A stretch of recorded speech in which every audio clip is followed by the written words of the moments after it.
Gari unavyoliona haliwezi likatembea pasipokuwa na mafuta, si ndio?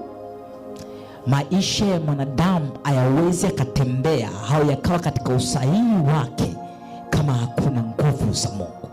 Kwa nguvu za Mungu zinatafasilika kwa jina lingine wanaita mafuta ya Roho Mtakatifu.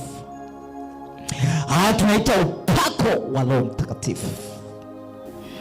Kwa hiyo unapokosa nguvu ya Mungu kwenye maisha yako, unapokosa uwezo wa Mungu kwenye maisha yako, amini kabisa kuna baadhi ya vitu havitaweza kwenda vizuri kwenye maisha yako.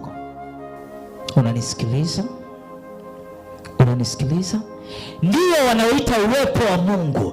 Musa anamwambia siondoki mahali hapa mpaka nitakapoenda na uso wako. Biblia ya Kiingereza imeandika presence of God.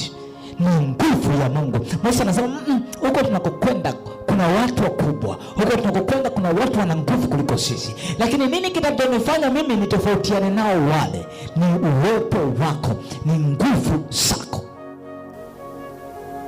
Kwa ukiona kuna baadhi ya vitu vinakwama, baadhi ya vitu haviendi sawa, kuna baadhi ya vitu vinakuwa viko kwenye mtembeo wake sahihi, ni kwa sababu vimekosa nguvu ya Mungu. Ni kama vile hauwezi kwa mti ukastawi sehemu ambako ni ukame, itahitaji maji.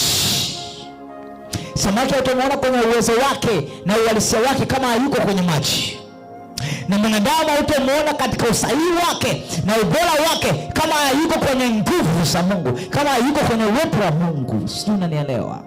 Tunaambia biashara ni ngumu. Kuna baadhi ya vitu viendi kwenye biashara, ni kwa sababu biashara imekosa nguvu ya Mungu ya kuifanya ile biashara itembee. Haleluya.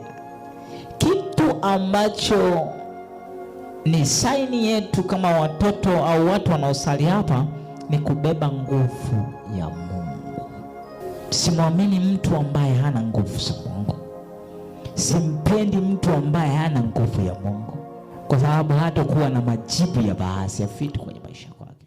Kuwa wanafamilia wa Jesus Embassy, tafadhali subscribe kwenye alama hiyo nyekundu, gusa alafu bonyeza pia alama hiyo ya kengele ili kuwa wa kwanza kupata video hizi za mafundisho ya Mungu.